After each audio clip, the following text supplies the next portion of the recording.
I'm Sherilyn Skolnicki, and this is Brilliant Balance, the show for working women who are ready to shine. Each week, I bring you ideas, inspiration, and insight on balance, business, and getting it all done gracefully. You ready? Let's be brilliant. This is episode 299 of the Brilliant Balance podcast. 5 secrets working moms know is my topic for today. So welcome back to the show. I will tell you that working moms are so near and dear to my heart.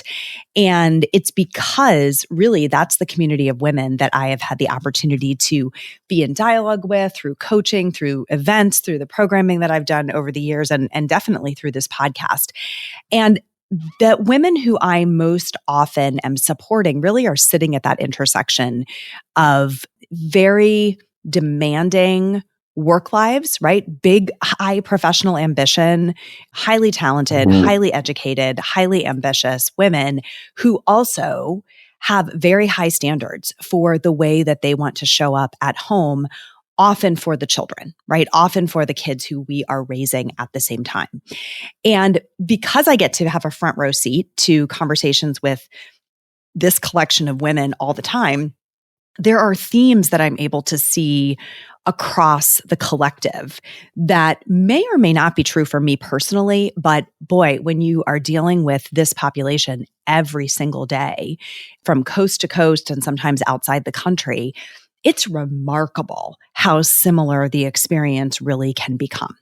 Right? So there's something about taking this slice of women who have those few things in common and then saying, what's true for you? And also, what are the challenges you're facing? And there is a lot of commonality across that group, which is, candidly what allows us to have coaching programs and experiences and memberships that really serve them very well.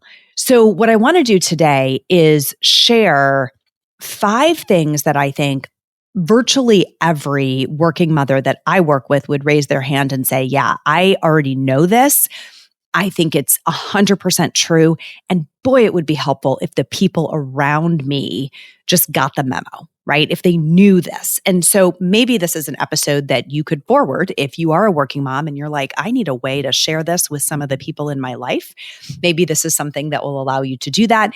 Maybe it's something that you just need a reminder that you are not alone, that these truths or secrets are true for lots of us, including for you. So let's get into them sort of one by one. I think there's 5 that I've pulled out here. I probably could have gone on a little longer, but 5 seems like enough for today. So here's the first one. The first secret that we all know is, yes, it's hard. And it's also extremely rewarding, right? We are living a both and life, a both and life, not an either or life. And we're doing it by choice because most of the time we love our work.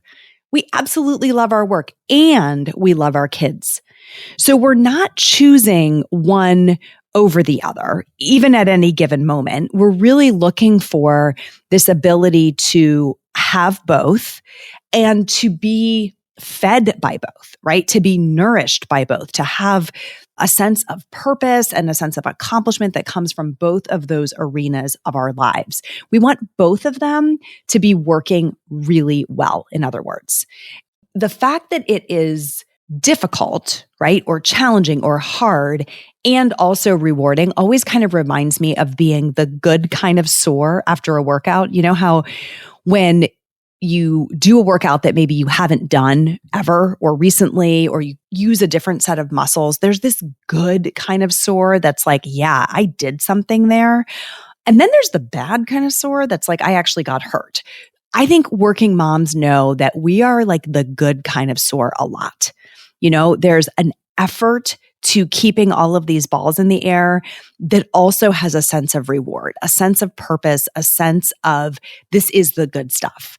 And if we're only talking about one side of it, the fact that it's hard or the fact that it's rewarding, that can feel incomplete or inauthentic, right? If you've ever reminded a working mom, like, gosh, it's so hard, what you're doing is so hard, and she has quickly told you, yes, but I love it, that's what you're noticing here. Or if you've said, wow, it must be so great to have 4 children or to have twins or whatever the thing is. And she's like, yeah, and it's exhausting. It's because the both and is what rings the most true, right? Either side of it in isolation is kind of incomplete. And that incompleteness can feel like we're not really being seen or we're not really being understood. So acknowledging the both and nature of this life, right? It's hard and it's rewarding is really important. Second thing that I think working moms know is we're not always the second income. I'm putting second in air quotes. You don't have to look any farther than single mothers who are the only income, right? Who are running their households for them and for their children on their income. Also, many, many women who I am supporting who are the primary breadwinner in their household, not the second income.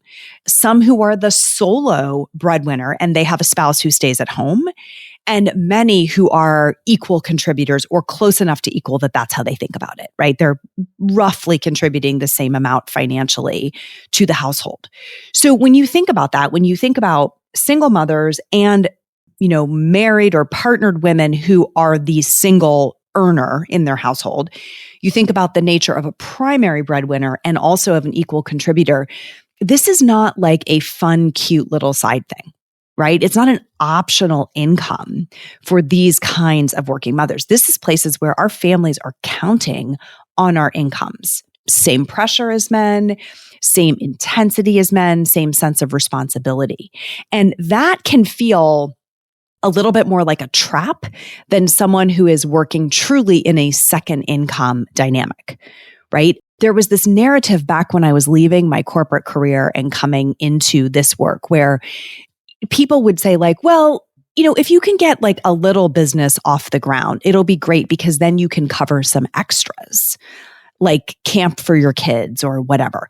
And it's so dismissive and patronizing when people assume that if a woman is working, she's working for extras in her household. Again, back to this, the truth is many, many, many of the working mothers out there in your workplaces, in your families, in your neighborhoods are the primary income or an equal part of the income in their household. So that notion kind of removes the notion that it might be optional to work. It puts it more under the same umbrella that our male counterparts have of, no, I'm working in order to support my family. Third thing that is a truth for working moms is the mental load is real. It's real. So we really don't have energy to waste. Okay. We carry a lot around in our heads, shocking amounts of information, truly miles long to-do lists and reminders, and often not just for ourselves, but for other people who live in our household, whether that's our partner or our children, no matter what ages they are, sometimes for our own parents or for other people in our extended families where we are caretakers. Then we have the whole mental load of our work lives and all of the things to do and remember and sort through and decisions to make that are true in the workplace. So the mental load of this life chapter where we are really juggling the demands of work and of having children at home, especially, is just an enormous, heavy mental load. And the net effect of that is we become really, really good at conserving energy, because we know we have to.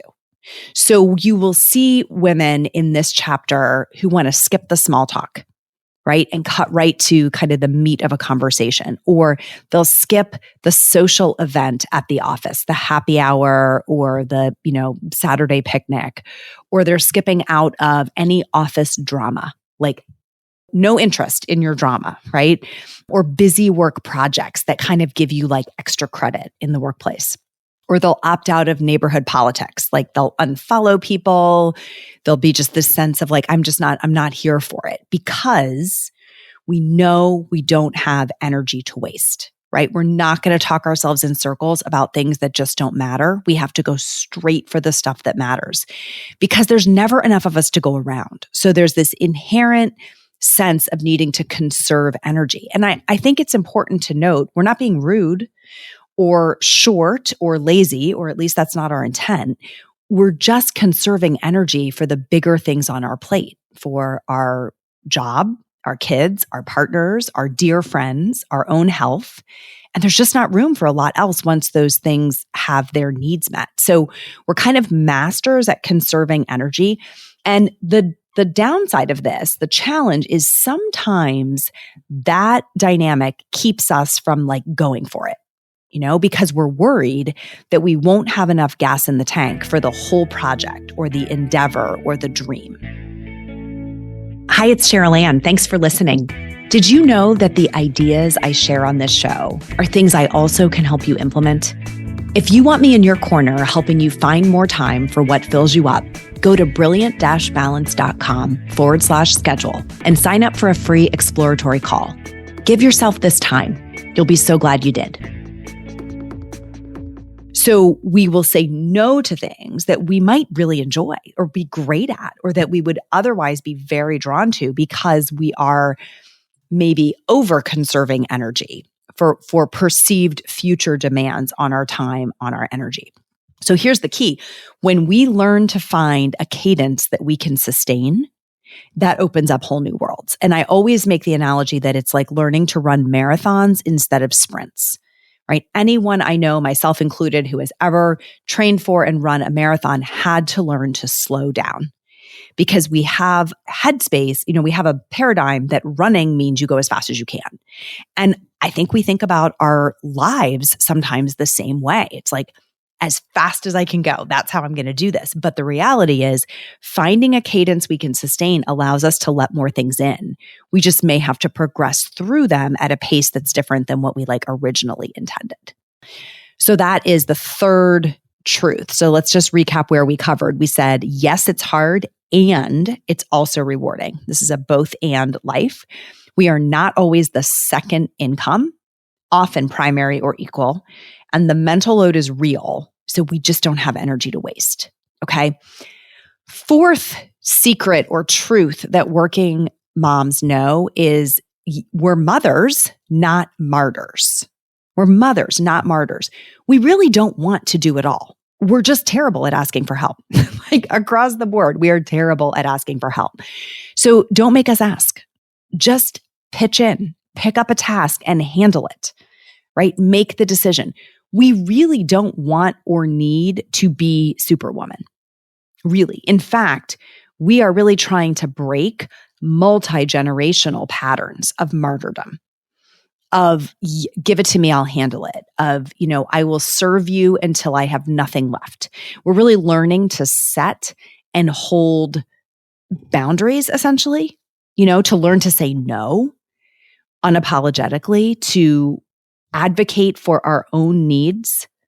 And when we reinforce the Superwoman myth by continuing to kind of don the cape and save the day, or when we let the people around us praise us for being Superwoman, it hurts us, right? It doesn't really flatter us. And yes, we are often going to figure it out, and we are often going to put our families first, but we really don't have anything to prove. And if this pattern goes on for too long of serve and serve and serve until there's nothing left, we're on a one-way path to burnout. And burnout is the state that I am seeing women show up in these days, right? They're teetering past overwhelm and overload and landing in burnout. And that is symptomatic of kind of veering into martyr territory. It's where we are generously giving, but not from an open-hearted space, right? We are doing it because we think we have to, or that we're going to get some sort of credit on the backside, but it is taking so much out of us. So the reminder is we're mothers, not martyrs. And caregiving is in our DNA, but not to the level of sacrificing our own health and well-being. Which brings me to my fifth point, which is mothers are human too. Shocking, I know. This is shocking news. Mothers are human too. We need to do things like eat and sleep and use the bathroom. And we also have emotions. We are not unaffected by neglecting these things. The number of women that I work with who regularly deprive themselves of food and sleep and movement is astronomical. It is an epidemic because somehow in our minds, we are the only one who is suffering and we can handle it, right? We'll feed everyone else and pick at little pieces off of their plates and totally skip feeding ourselves regularly, right? Or we will just act as though sleep does not apply to us. Sleep is for children and for our spouses and other people, but we don't need to sleep, right? And emotions are so shame producing sometimes. Like we feel so terrible when we're having an emotion that we pretend we don't have them. We try to numb them out with all kinds of vices or just shove them down, right? I'll deal with that later. I am surely not going to take time in this day to deal with this emotion that is surfacing, right? We don't get to have emotions. And we'll justify this. When we talk to each other or when we will justify our own behavior of neglect. But we know deep down that we are human too. And really, we are not at our best when we are caregiving robots, who come home after a full day of work and move into a zone where we are robotically caring for others. So if you're noticing that you're tired and you're not a working mom, or you're hungry or you're overstimulated, we probably are too, right? We're just not always great at honoring those human needs. So sometimes we need to be reminded that it's okay to rest or to eat, right? To order what we want at the restaurant or to do what we want to do with our time now and then without apologizing. We don't actually give up being human when we become mothers, although society sometimes tries to convince us that we have, that our role as individuals has ended the day we give birth. And I remember this vividly, giving birth to my firstborn child, and the first healthcare practitioner who greeted me afterward referred to me as mom. And I'm sure that was intended to be the most loving thing, like a celebration of my new role. But it felt like I was a nameless, faceless entity. And then that happened again at the pediatrician, first pediatrician visit, we're calling for mom, and over again, schools, et cetera. So I am not the only one to have had this experience. I've unpacked this with many of the women I've coached, and many of us had this experience of kind of human identity loss, where our identity now comes in relation to the children. So if you are a working mom, this will all make sense to you, right? And if you have the sense that there is someone in your life who needs to really get this, who you've been trying to find words to articulate some of this, but you don't quite have the words, maybe share this episode with them, right? And because when we're honest about what it's like to be a woman with ambition and children, that's our best shot at creating the workplaces and the communities and the environment and the lifestyles that let us truly thrive. So I'm going to recap these 5 points. Yes, it's hard and it's also rewarding, right? It's a both and life. We are not always the second income. In fact, we are often primary or equal income contributors. 3, the mental load is real, so we truly don't have energy to waste. 4, we're mothers, not martyrs. And 5, mothers are human too. I want you to take these to heart, let them soak into your bones, feel seen and heard and understood, and then by all means share this with someone who is important to you in your life, that they understand where you're coming from. And let's see what kind of dialogue this can open up for you. By the way, if you want to be in community with other women who are balancing the demands of their work lives with raising children, the Brilliant Balance community is a great place for you. We have a Facebook group that's a good place to stay connected. You just go to Facebook, go to groups, search Brilliant Balance. We'll happily welcome you in. We also have a membership where we can provide coaching support through this chapter of life that's called Revive. If you're curious about that, go to the website, brilliant-balance.com. Check out the button that says talk to a coach, or click around on the site and see what you think of our programming opportunities.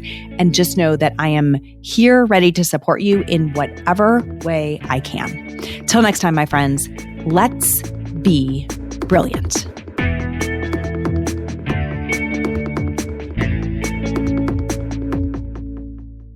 This is thepodcastfactory.com.